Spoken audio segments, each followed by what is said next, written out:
온전한 생활. 15. 분노와 원한을 경계하자. 분노는 대단히 중요한 상황이기 때문에 음주 문제를 극복하고 싶은 사람은 누구나 이 점에 각별히 주의할 필요가 있습니다. 적개심, 원한, 분노 같은 감정은 술에 취하게 만들고 그러므로 알코올 중독과는 아주 밀접한 관련이 있습니다. 화가 났을 때 우리 몸에 일어나는 육체의 변화와 알코올 사이에는 어떤 생화학적 관련이 있을지 모른다는 설이 있습니다. 음주자들은 술을 마시면 다른 사람들을 압도할 수 있는 힘이 생긴다고 믿고 이를 즐기는지도 모른다고 심리학자들은 말합니다. 음주와 폭행, 살인 사이에는 밀접한 상관관계가 있음이 밝혀졌습니다. 많은 경우 폭행이나 살인은 희생자나 가해자 혹은 양자 모두가 술에 취했을 때 일어날 가능성이 더욱 높아집니다.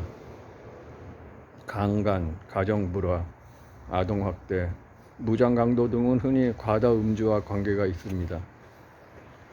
사람에 따라 몹시 경로하게 되면 그와 같은 폭력 행위를 생각하게 될 수도 있겠다는 것은 그런 행위를 경험해 보지 않은 사람도 쉽게 이해를 할 수가 있습니다. 그래서 분노심이 얼마나 잠재적으로 위험한지 우리는 알고 있습니다.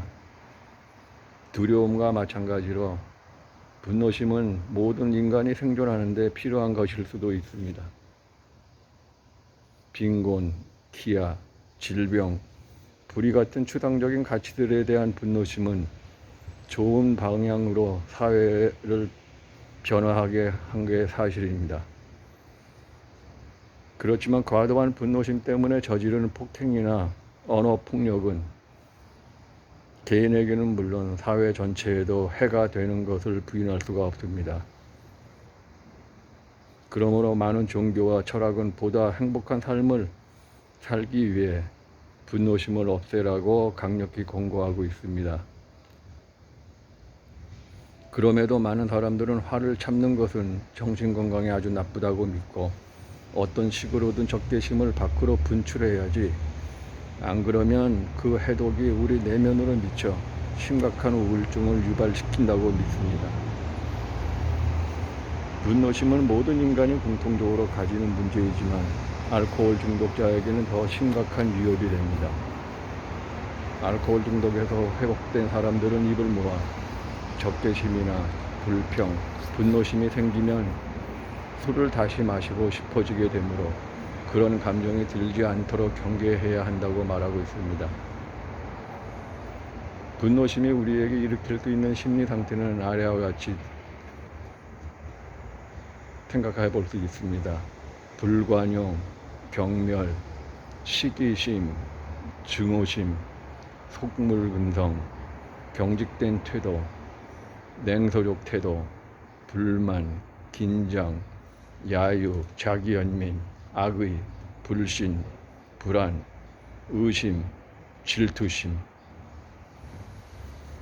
어쩌면 여기에 두려움을 추가해야 할지도 모릅니다. 많은 사람들은 분노심은 흔히 두려움에서 파생된다고 믿기 때문입니다.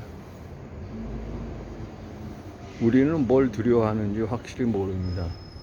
때로는 아주 막연하고 일반적인 것이어서 무엇라 이름조차 붙일 수도 없는 그런 두려움인 것입니다. 그리고 이런 두려움은 똑같이 막연한 분노심을 야기시키며 이 막연한 분노심은 갑작스럽게 어떤 구체적인 일이나 구체적인 사람에게로 집중될 수도 있습니다. 좌절감 역시 분노심을 낳을 수 있습니다. 문제가 있는 음주자들은 실제적 혹은 상상적인 좌절감을 느낄 때 인내 수준이 그다지 높지 않아 그런 감정에 접했을 때 즐겨 찾는 해결책은 보통 술이 됩니다. 아마도 정당한 분노야말로 가장 다루기 까다로운 문제일 것입니다. 만약 이 정당한 분노심을 계속 마음속에 놔두면 술을 마시지 않으려는 우리의 노력을 서서히 와해시킬 것입니다. 우리는 심층 심리학을 전문적으로 알지 못하므로 불편한 감정의 원인을 찾기보다는 분노심이 다시 우리를 술 마시게 하지 못하도록 하는 것에 관심을 두어야 합니다. 흥미로운 점은 앞에서 술을 피하는 방법으로 제시한 여러 가지 방법들이 우리가 화났을 때 느끼는 불편한 심기를 실제로 훌륭하게 극복하도록 해준다는 사실입니다. 예를 들어 화가 났을 때 맛있는 것을 먹거나 무알콜 단 음료를 마시거나 후원자나 알코올 중독에서 회복된 사람과 전화로 이야기하는 것 등도 매우 효과적입니다. 이 외에도 우리가 너무 지쳐 있는 게 아닌지 잠시 멈춰 생각을 하면서 휴식을 취해봅니다. 아니면 화가 난 이유와 전혀 상관없는 활동으로 얼른 바꿔보기도 합니다. 평온함을 청하는 기도를 생각하면 적개심이 사라진다는 사람들도 많이 있습니다. 때때로 우리는 변화될 수 있고 변화되어야만 하는 일 때문에 화가 나기도 합니다. 예를 들어 다니던 직장을 그만두거나 이혼을 하거나 이사를 가야만 해야 하는 등의 상황이 닥칠 경우 그런 결정을 하기 전에 먼저 냉정해져야 할 필요가 있습니다.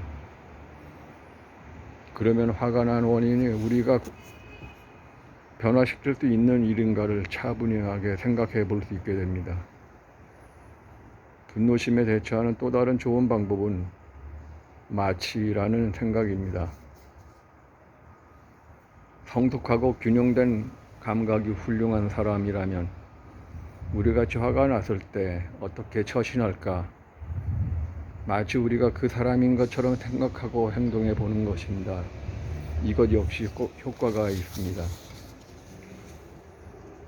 그리고 많은 경우는 전문가, 즉 훌륭한 상담사, 정신분석가, 의사, 목사 등의 도움을 받는 것도 효과적입니다. 또한 운동이나 심호흡, 따뜻한 물에 목욕을 하거나 아무도 없는 곳에서 의자나 방석을 주먹으로 두드리며 소리를 지르는 것도 화를 푸는 데 효과적입니다.